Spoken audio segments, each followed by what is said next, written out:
Welcome to the Danny Clinkscale Reasonably Irreverent podcast. Insightful and witty commentary, probing interviews, and detours from the beaten path. Every once in a while, we have to bring out the big dog. Yeah. Oh, God help us. It's time for Danny Unleashed. Sponsored by Easton Roofing, where integrity matters. Go to eastonroofing.com for more.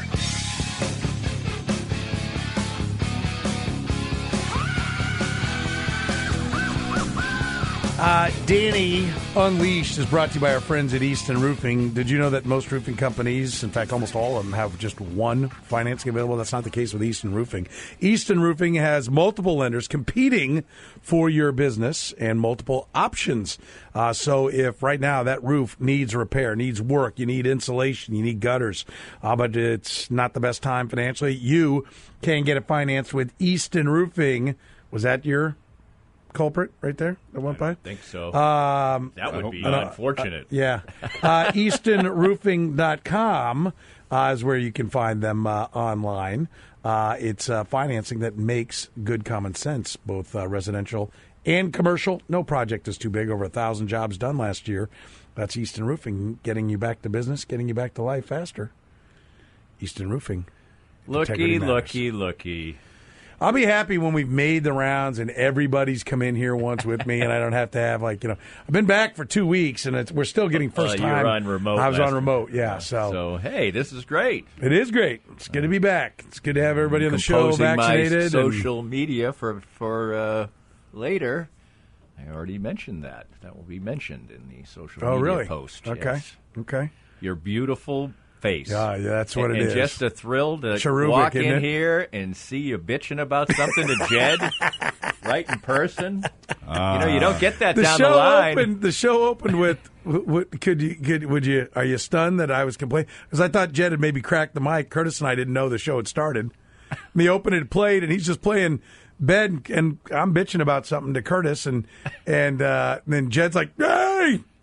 I knocked on the glass. Well, yeah, whatever it was, and so... Well, it really does all come back to Curtis, because I yelled in the talkback. He put on his headphones, heard the intro He gave playing, thumbs up. And then he walked away. He took off the headphones to walk. And he turned the air down, because I asked him to, so I'm not going to hate on that. I'm like, hey, because I'm like, you're closer, can you do it? And he said, it's not my air conditioner. I'm not moving over there.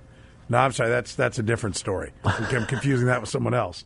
So somebody did Soren wrong. You like that one, right, Jed?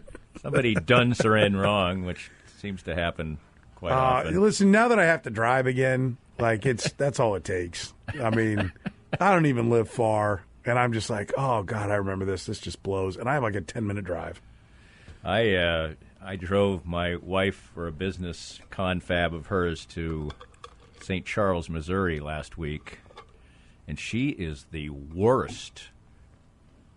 Backseat driver? Yeah, except she's not in the back seat, but right. she's the worst passenger. Oh, everything scares her. Everybody's an idiot. Does she put her leg up on the dash to brace for impact like my 79-year-old mother did once? No. Driving with me? She doesn't what do you do think that. you're accomplishing? You're going to get your leg blown off by the airbag. Put your foot down, even if you think I'm going to run into somebody. My two wives have precious little in common.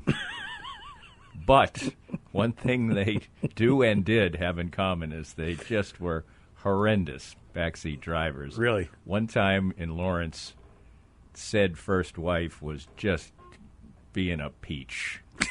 And we were driving on Mass Street in Lawrence. Yeah. I stopped the car and got out.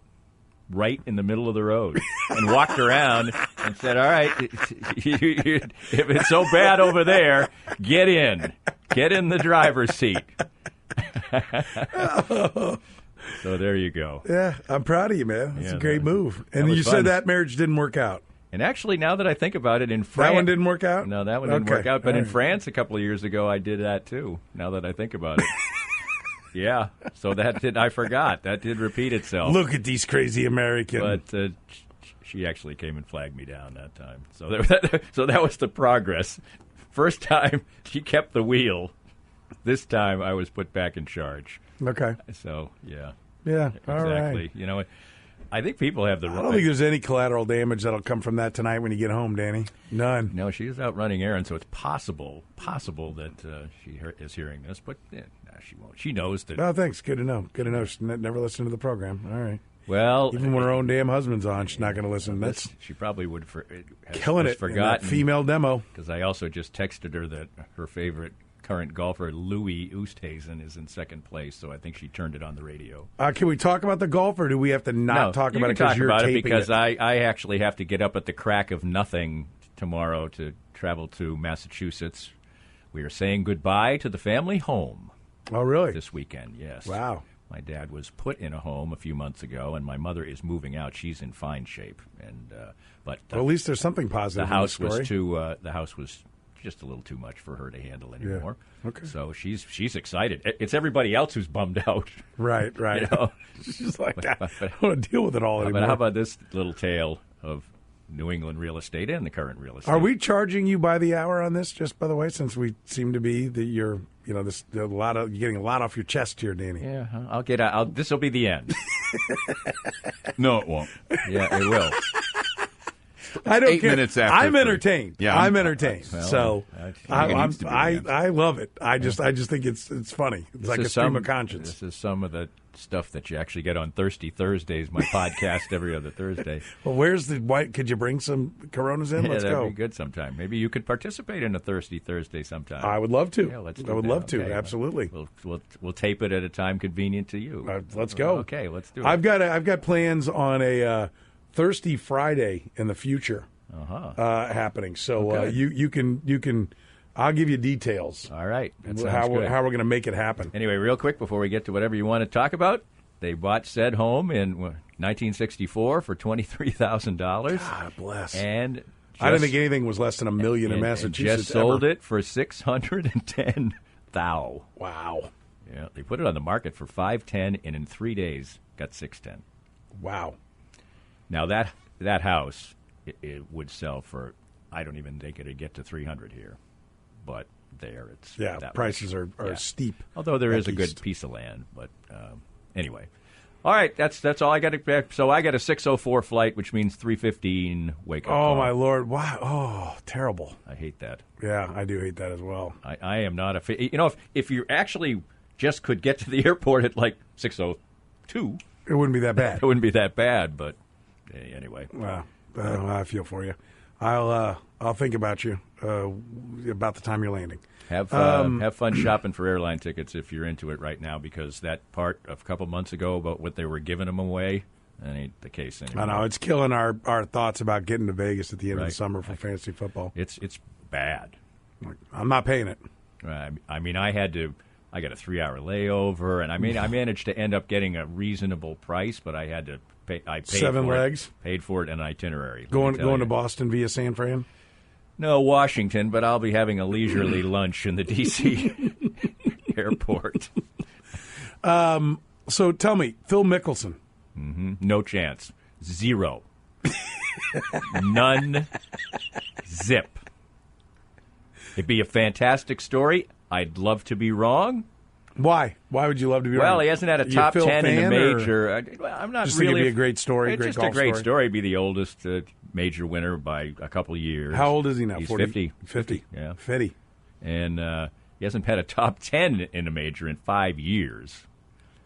So he hasn't put 4 rounds together on the PGA Tour in a couple years, or at least certainly not this season. So, hey, maybe he's got. He's a great enough golfer that there can always be 1 week where somebody can do something. But this probably will be somewhat reminiscent of what Fred Couples has done at the Masters on multiple occasions since he, turned 45, 46. He still usually goes out there and shoots a good round or so. And he's almost 60 now. But I don't reach into your wallet for this. I think Lee Westwood, who's 48, would actually have a better chance. He's sitting at even par now. Koepka is at 3 under, Oosthuizen's at 4 under, and Mickelson's in on his round at 5 under. The one thing he's got going for him is supposedly the wind was going to pick up big time this afternoon. It blew this morning, too. Did it? I watched the whole thing. For about an hour, it was a little bit easy. But he is in good position to be done. I mean, I wouldn't be at all surprised if he was still leading at the end of the day. Okay. And in fact, I'd kind of be surprised if he wasn't. Okay. I mean because multiple golfers, I'm trying to see which side he plays first, but if you play the back nine second, if you play the courses, it's intended. That's the ocean side. If you finish with the last few holes as 15, 16, 17, 18, it's hard to get to the house. Ian Poulter, for instance, was 6 under par with 5 holes to go on the day, and he bogeyed 4 of the last 5 holes. And that's become commonplace. So Phil is done. He actually played the course in reverse order, which kind of helps. It's easier to play it that way. You get the hard holes out of the way, and you can still recover. Yeah. So, but I don't know. I don't think he has a chance, but this will obviously be on tape, and I can be made to look the fool. So, a couple things. Who was in first coming into today? Did he just tank? Corey Connors. He went out and bogeyed 5 of the first 6 holes, but he did recover, and he's 2 under. Oh, is he at 2 under? Okay. Yeah, so he's still in the mix. Yeah, he's still in the mix. Next thing is, why didn't this course get played more?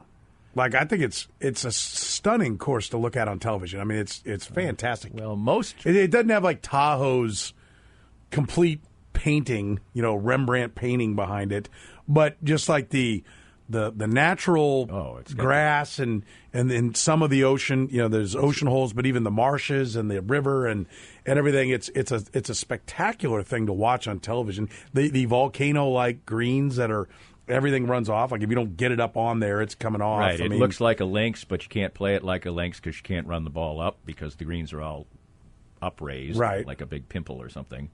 Or volcano, if you want to be less disgusting. It has the most seaside holes of any course in North America. 7, right? I think there's more than that. But all right. Anyway. Thought in the 8-minute video I was being very great at watching and compile, so I could have an intelligent golf conversation. I will say this, that ESPN is starting to do a little more golf, and they do it really well. I'm glad you said that. Stunningly well. A lot of handoffs to folks that are good at it. Yeah, Scott Van Pelt actually started in golf at Golf Channel, and he's good at everything. Sean McDonough is good at everything. Yes. Dave Fleming is good at everything. So if you've got that kind of firepower, the only semi-weak link is Curtis Strange. He's just so-so. But David Duval is blandly great. Yeah. He doesn't have a great personality, but he says what he thinks. The insight. He's kind of like Johnny Miller a little bit. Okay. Yeah. Do they just have Thursday, Friday, and then they hand it off to CBS? But they have ESPN Plus, which it's the only streaming thing I have because it's a lot of soccer. Because you're old. It's a lot of soccer and a lot of golf.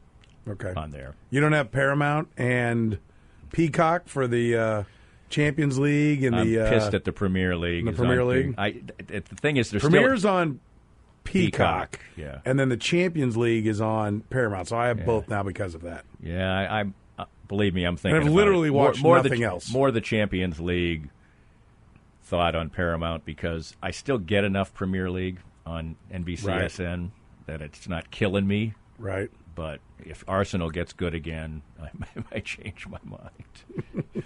But anyway, I can't say enough about the ESPN golf coverage. And then Jim Nantz will pop on for a couple hours during their coverage. And actually, when they switch to the so-called A team, the ESPN one was better in my mind. You don't like Nantz, or you just I like CBS? I like Nantz. I like them all actually, but ESPN's better. I think ESPN is better. It's just fresher. So what does ESPN have on ESPN Plus? What are they going to have Saturday, Sunday? Feature groups. They'll have like. Really? Yeah. So CBS didn't get the whole package?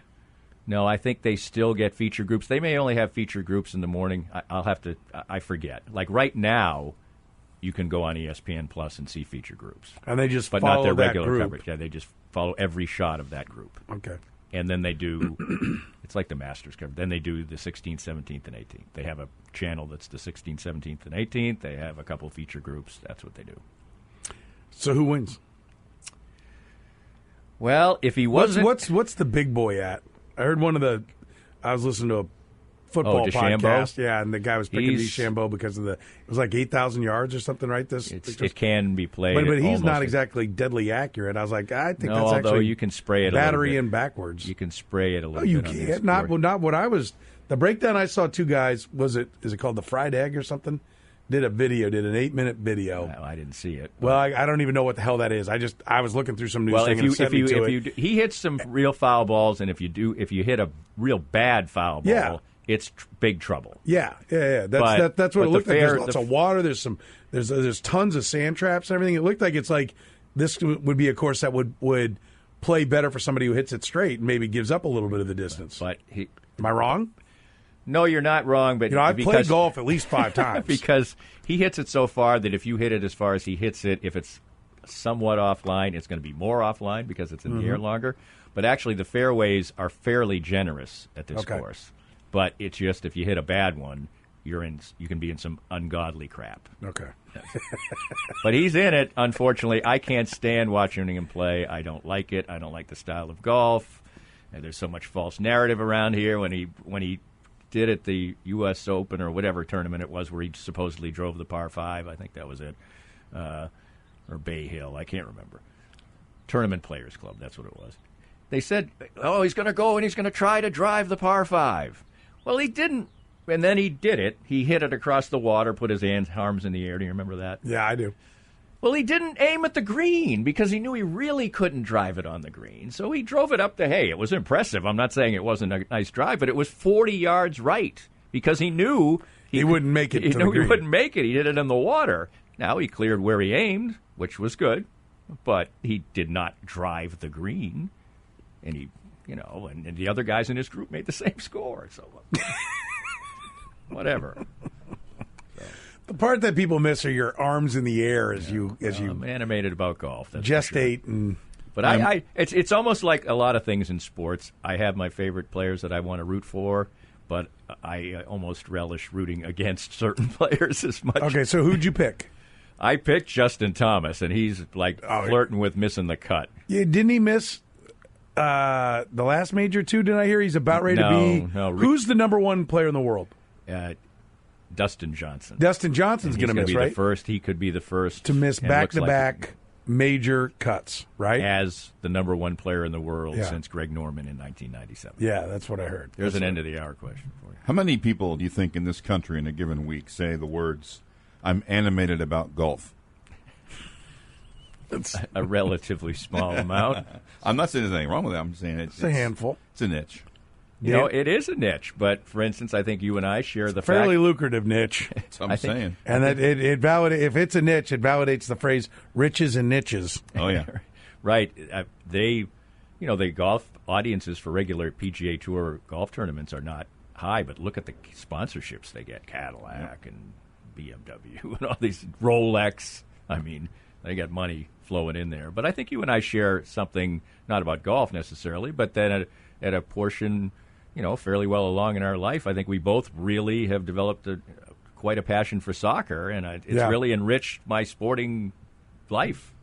In fact, the fact that I enjoy soccer as so much is taken away. I used to watch every round of golf from the Asian tour that I could get my hands on. Now I watch a lot of soccer, so I'm not that manic about it. But for something like this, I watch. Yeah, Well, I like all the majors. I like all the history. Right. Like, who's won, the Buick Open the most times. I don't know. I'm assuming it's Tiger. I know he used to own that a lot. Yeah, I've won a few of those. I don't know if he's won the most, But, like- he didn't play it that often. But like the Jack Nicklaus and Tiger and those numbers and I'd like to see Koepka get on a roll again because I like watching history and watching 50 guys win 2 each sucks. I know what you're saying. I am not the biggest Brooks Koepka fan, but he is an impressive player, and he's injured, and he's not even playing great, and I will not be surprised if he toughs it out and scares everyone to death and wins this one. Wouldn't surprise me. He can't even squat down to read putts Because of that knee. Yeah. Well, he came back way earlier than they said he was going to come back. Right, But right. he had an eagle looked like a couple holes ago. Did he fall? He's been up on that leaderboard. He was down to one. Was he? Well, he's back at 3 under now. He had an eagle right on a 5, and so he's coming. He just finished 8, and he's still at 3 under. So Oosthuizen at 4 under through 9. Mickelson at 5 under. He's done for the day. Casey and Grace also at 3 under. Casey on 12. Grace done with his round as well. We will take a break. Danny Clinkscale is brought to you by our friends at Easton Roofing. Locally owned and operated 4 straight years. Voted best of houses and multiple financing options for you. Whether it's a roof repair, re-roof, whether it's gutters, whether it's attic insulation, they can help get you financed. Multiple options, unlike the other roofing companies. Call Easton Roofing today, 913-257-5426. See them online at eastonroofing.com. More of Danny's Reasonably Irreverent podcast after this. I'm here with Joe Spiker, owner of Easton Roofing, and boy, we had to negotiate a million things in 2020, but Easton Roofing navigated them all. As 2021 rolls out, what should we expect this coming storm season? Well, Danny, it'll be the same thing as it is every year. The storms come, and you've got the guys out knocking on doors offering quote-unquote free inspections. Be wary as a homeowner. If somebody's knocking on your door, they probably need the work, and if they need the work that bad, they may be willing to do something untoward to get it. So if somebody knocks on your door, says they want to give you a free inspection, just tell them have a great day and give us a call. We'll come out for free and give you a good, honest opinion as to whether or not you need to do anything at all with your roof. And what's the best way to get in touch with Easton Roofing? You can always find us online at eastonroofing.com or give us a call at 913-257-5426. Easton Roofing. Integrity matters. All right, the good sense. End of the hour answer. Born in this state, the Indians, career leader in both runs scored and RBIs. Runs scored and RBIs. He's the career leader for both. Mm-hmm. Which I thought was like, well, that's interesting. And then I realized, let's look at the American League. Actually, 10 of the 15 teams in the American League have the same guy for both. Yeah, Brett's the same guy for the Royals. The only Royals. ones that don't, Yankees, Twins, Astros, The Rangers, Indians and have A's. some shockingly low career. Well, because they sucked so bad Right, for so leaders. long, nobody was hanging around there. It's on to the new crappy guy. Exactly. Does it go back to like Nap Lajoie? Not quite that far. Or Played- LaJoie? Like, every time I turn around, It's there's a new different. pronunciation I know. for his name. He played from 1929 to 1941. Well, we should have nailed it then. Well, I know. I'm gonna now. This one, I'm gonna be mad. Usually, I'm not mad at these. That isn't Luke Appling, is it? Same last name, first initial. A. Last name begins with an A. Luke. Not the same first Lucas name. His Skywalker? last name does begin with an A. Yeah, and I'm not going to be happy because it's flying around in my dome. But Earl Averill. oh, yeah. I would, by the way, never get that. I know. I am That's why I asked. really pissed because and he played for Washington too, and he was good for them. Earl Averill Earl Averill. or Averill? Averill. Yeah, He was a very good. He's in the Hall of Fame, isn't he? Yes. Earl Averill. You spend 12 years with the Indians and you make the Hall of Fame. You're a good ball player. Good Sense, what we were playing for. Go to goodsensesubs.com or order it from the app like I did today. A couple of touches. You can save your favorites on there. Makes it super easy. Now 30% more meat on the Good Sense sandwiches. Take a look right now at goodsensesubs.com. Make sure you're part of that loyalty club. Get 10% back. When you're part of the loyalty club. It's at Good Sense, locally owned and operated, founded in Lenexa, Kansas. Danny Clinkscale with us, brought to you by Easton Roofing. Danny, Yes. why, like Julio Jones, Pro Football Focus puts out a tweet that says a hypothetical trade would be a second and a third from the Chiefs to the Falcons for Julio Jones. Let me preface this by saying again, if you missed the first hour, this is absolutely not going to happen. And a swap of sixths. Oh, did it have that too? Yeah, but that's why I said it's basically a second and a third because you don't know where they're going to finish. So they just basically put the trade value, they which is what teams will do. They'll say, okay, the two teams say, what are we going to agree to his number? Well, we say he's a 50 on the scale. And then they go, okay, here are the pick swaps. What do you want to do? You want this and this, or you want this and this? And then they churn out the picks based upon what they have. They assign the numeric value to the player. They agree upon that. And if they can't agree upon it, then they can't get the deal done because everybody kind of works off these same little trade charts. But why would anybody want to take on the massive amount of money that's owed to Julio Jones when he doesn't play? Why do so many fans just assume a guy like Kyle Long? The idea that Kyle Long is going to come play 17 games, 3 more postseason, going to make 20 starts when he had made 20 starts in 4 years. A receiver who's gotten to his age, who played 7 games last year because of a hamstring problem, is not somebody you want to take on unless you're getting him at a 1-year contract for $7 million. Cut him, and I'm interested. Right. But taking on the back end of a backloaded deal, no. Totally agree. Would we like to see Julio Jones running around at Arrowhead and yes, make the Chiefs the hottest show in the history of football on offense if he was healthy? That being said, of course, but a second, a third, all that money, and I think the Falcons would be idiots to trade him for, if somebody's going to take him, if somebody would give them a second and a third, they will. Yeah, he's yours. Sure, they'll fly him to you because they have such bad cap situation. Like after next year, right after 21, I think if they cut Matt Ryan, it's $50 million. That's how much they're into Matt Ryan. It's unreal how bad their cap is in Atlanta. Right. So that, and I think there is a realization that we're probably not going to be like a championship caliber team. You mean in Atlanta? Yeah. So what's the point here?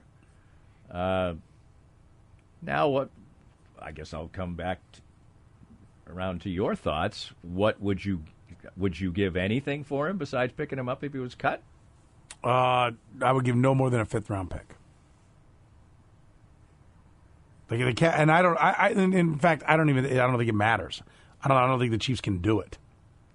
Right. I don't know how you can just keep, unless this would add to the narrative that many people have that the salary cap is just a joke. If the Chiefs can have 11, wildly paid superstars on their team, what's the point? $18 million is what he would count. No, 15-3, because the option would have to kick in. Atlanta would have a pretty rough eat on this. If they prorated over 2 years, they'd count $20 million each of the next 2 years, and I think they then have to count these option numbers as well. It's gotten very complicated here over the last couple of years, but he'd be about 15-3 for the Chiefs. And if I'm wrong, and they have to pick up that option number, then it grows to $18 million. They don't have it. I agree. I think it's just something. It seems strange. Is Pro Football Focus just changing kind of what they do? I mean, because... Well, I called somebody over at PFF, and they're like, yeah, not thrilled with what the social media departments did with this one. I was going to say, they're supposed to be the real like... football guys were not the ones who put this one out. I was going to say, I mean, you go to them for analytics and nerdity, not spitball throwing. But I will say that Julio Jones, prior to last year, played almost every week for the last 6 years. So he played 15, 16, 14, 16, 16, 15. If he did, every week he was going in as a maybe. Because I've had him on my team. Right. Well, he showed up and played and produced. So I will say that. Yeah, he never caught less than 83 balls. The one thing he doesn't do is get in the end zone, but I think that's as much Matt Ryan's fault as it is his. I would say if somebody's as good as he is, that's just... How many 1,000-yard seasons are left for Julio Jones? Oh, you could easily, if you're a betting man... He'll be 32 this year. If you're a betting man, you would be wise to bet none. That doesn't mean he can't do it, but he's old. Now, there have been some receivers who have been productive into their late 30s, but, what's productive? I mean, also, if he comes to this, if he comes to this team, he is not going to catch 1,000. No way. I mean, there's 17 games. There's not enough yard. Well, with 17, but still, I don't think there's enough yardage out there. That's one of the things that changes. Now I got to figure out it was 62.5 yards a game to get to 1,000 at 16 games. At 17, you now need 59. But he's still going to be the third option. I mean, there's going to be games when he's going to go 3 for 20 or 31 or something. Yeah. I mean, and I think the Chiefs are probably going to run the ball a little bit more. I do, too. I think that's one thing about the offensive line that people aren't talking enough about is I do think that while I believe there's bigger questions on the right side than people want to admit, Kyle Long, LDT, and Lucas Niang, none of them played football last year. Right. And those are the top 3 options to fill those 2 spots. Mike Remmers, Mike Remmers was good on the right side. I think because they could help a lot. And once they couldn't help him, when he went over to the left side, he got exposed. And so I think the message is out on that one. But I do think that they will be able to run block. And I think they're going to commit to pounding away with Edwards-Helaire a little bit more. And Darrell Williams. Right, because all you're going to do is make the situation better for your quarterback. Do you still want to throw the football a lot? Yes, and they'd be idiots to be 50-50 or something. But still, if you run it more than you have been, and especially if the Chiefs are very likely to be ahead in games, and so then you have a viable way to put the game away by running the football more there too. I think if there is something I look back and wish I would have seen the Chiefs do, they came out running the ball in the second half, and they ran it right down Tampa's throats, and then had to settle, I think, for a field goal, didn't they? Mm-hmm. To get to 9. Yeah. Is that right? And those are the only points they scored. Then that was it. The Bucs went down and put it in the end zone. It was basically over. But if they should have been on the ground and pound from the get-go. Right? Like, that's one thing. Like, we're going to do what we always do. We're going to drop back and throw. Now, I think there are times you're like, now we want to throw because we like the look on first down, and then we're going to get to the pound away, and then you have such a bad player, you get a penalty, you get this or that.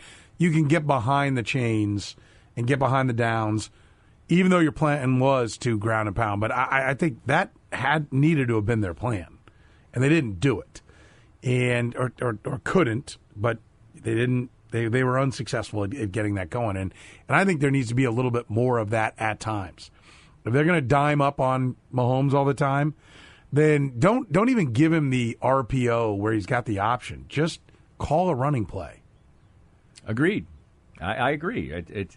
The Chiefs can throw the football almost all the time and be effective doing it, but that doesn't mean they can't be more effective, protect their defense more, and protect Mahomes more, mitigate the chances that he's going to take a shot and get hurt by running the football more.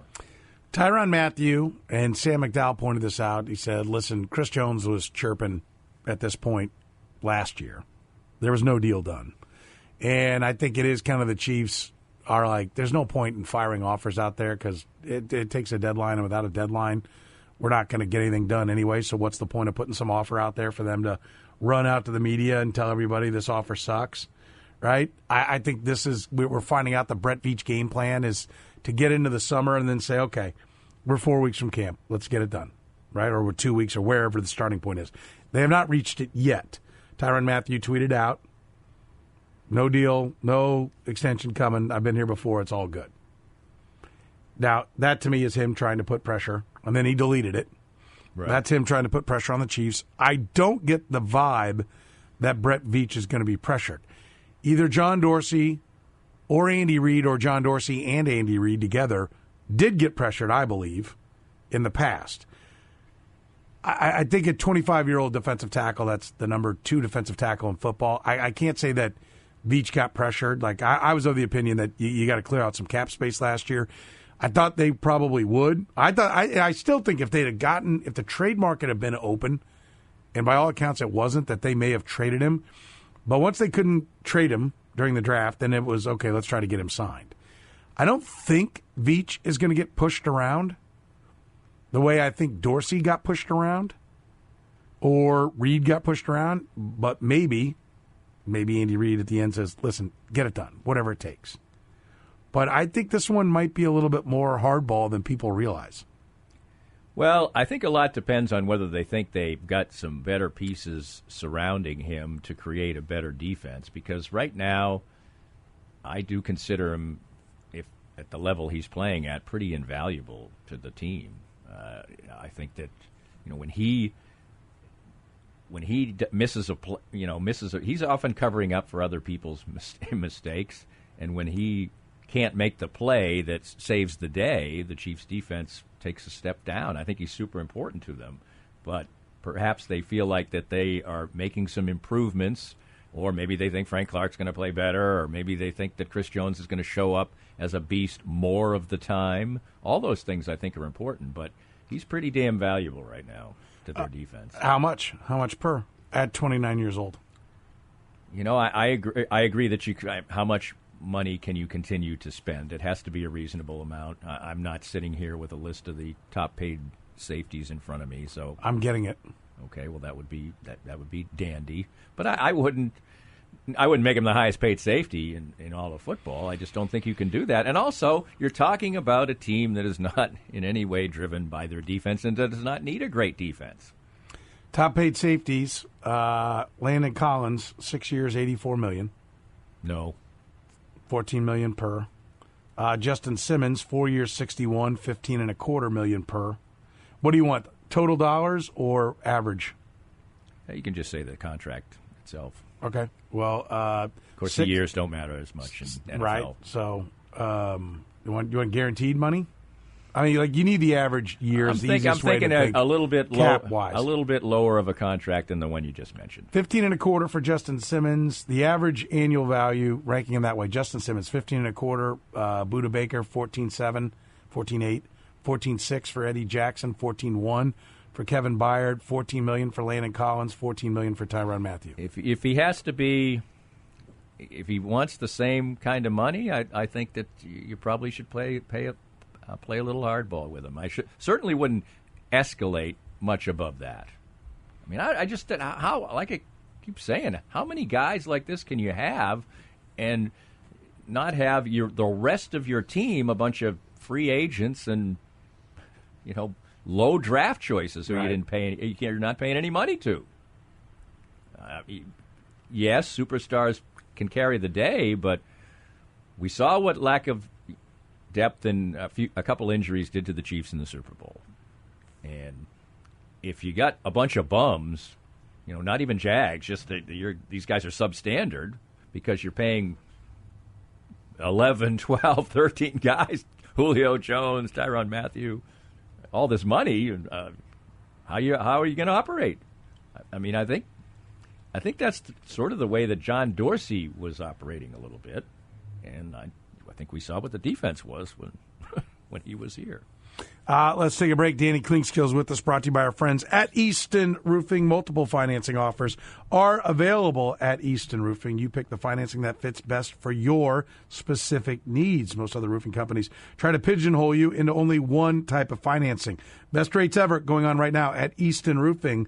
Call today for your appointment at Easton Roofing at 913-257-5426. Online at eastonroofing.com. More of Danny's Reasonably Irreverent podcast after this. I'm here with Joe Spiker, owner of Easton Roofing. And, Joe, there's all kinds of roofing companies in Kansas City. People see their trucks, they see their ads, they see their commercials on TV. What separates you out from the pack? Danny, there's a lot of roofers in Kansas City that are good roofers that can put a good roof on, but we like to pride ourselves on giving you a good customer service experience. From the first time you call, you're going to get a friendly voice on the phone. We're going to let you know what's happening and when it's happening. And, the other piece is some companies are small enough to do small jobs. Some companies are big enough to do big jobs. We're right there in the middle. We can handle the little stuff. We can handle your repairs all the way up to your big commercial roofs. So what's the best way for folks to get in touch with you at Easton Roofing? You can find us at eastonroofing.com, or you can always call us at 913-257-5426. That's 913-257-5426. Easton Roofing. Integrity matters.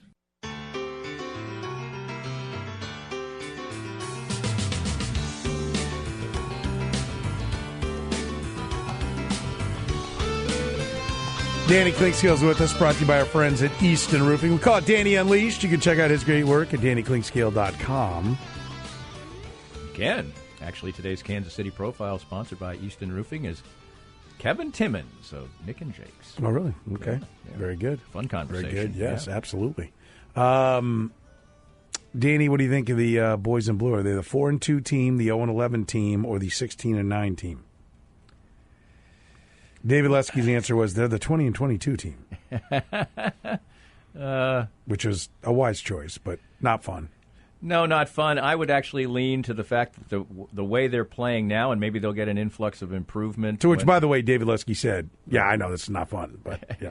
But Adalberto Mondesi's return will, lengthen out the lineup or whatever, because it's been quite a while now that the Royals have not looked particularly imposing as far as their offense is concerned. I mean, by the way, the PGA is stalled on one hole as an alligator crosses between two of the golf balls. Yeah, it's a small one. They're all just standing there watching it, but he's just like, yeah, I'm going to take a little stroll here. Literally just... He's strolling. One of the guys was in one of the sand traps, I guess yesterday, and there was one just chilling with him while he was playing. I would have picked up that ball. I don't care what the penalty is. I'm good. It's like a wildlife refuge, basically. I think Sean McDonough said this. He said, we're intruding on them, not the other way around. Yeah. Well, that's pretty cool. Yeah. So I just think that the Royals, because of the way the season is unfolding, and Jorge Soler isn't hitting, now maybe he'll heat up, their hitting has been pretty shaky for a while now. I mean, their pitching has kind of gotten them out of this funk, but so I'm going to lean to they're a little bit less than the 20-22. Slightly less than that. They're teetering on heading toward a little disappointing here, but I can see an uptick because so they're on pace for 77. You're saying they're going to less than 77. Yeah, and 77 was about that's about the mark where if I think you start dipping a little bit below that, then it starts to get disappointing. Yeah. So I'm just concerned about the offense. That's all. I mean, if you could play a quarter, I've always been worried that Jorge Soler could just have a dive bomb season. And I hope I'm going to be wrong, and that he gets hot and hits 8 home runs in 15 days or whatever. But it's just there are a lot of holes there, and he's in my mind, and there's nothing wrong with this. If you 4 hit homers, 24 driven in. Right, the RBI total isn't bad, but that's old timey. That's old timey. It's a product of where you hit in the lineup. But right. He's got 24. Merrifield's got 24. Santana has 26, and Salvador Perez has 27. Yeah, I think that's. I almost ignore RBIs anymore. I'm not going to say I completely ignore him, but his OPS is bad and he strikes out 637. Yeah, that's horrendous. It might be 5th best on the team. Right. Well, to my point, I think that they need a good Mondesi, and I think that's something you can't count on. But if he comes in and he actually is just a good ball player for the rest of the year and actually plays most of the time, that will really help. And their starting pitching is good, trending towards better. They made a big mistake with Daniel Lynch, and boy, he didn't look good. I agree. I mean, he looked worse than his numbers. He was so hittable. I hope he was tipping his pitches. We had a caller who's like, well, he's tipping his pitches. I'm like, yeah, I hope so. That's what they say about every guy who gets knocked around, that they have high hopes for. I hear that all the time. I think that gets thrown around a lot. But yeah, there were tons of loud outs in the quote-unquote good outing, which was his first one, which was not good. Loud noises all over the ballpark when he pitched. Nobody fooled. Yes. The occasional slider that the guy missed but was kind of on. Nobody was just like shaking their head walking away from the plate. But the only time they were shaking their head is like, why can't I hit this guy? Now, that doesn't mean I'm writing him off forever, but he was eminently hittable. Right. Very hittable. Everybody looked hitterish when he was out there. I agree. Danny, you're the man. We appreciate it, buddy. We'll talk again next week. Sounds like a plan. Check him out, DannyClinkscale.com, brought to you by our friends at Easton Roofing. This podcast was made possible by our great sponsors like Easton Roofing, the presenting sponsor of Kansas City Profiles at the Danny Clinkscale Reasonably Irreverent podcast. Easton Roofing, where integrity matters. We hope you enjoyed the latest Danny Clinkscale Reasonably Irreverent podcast. Come back soon for something fresh and new.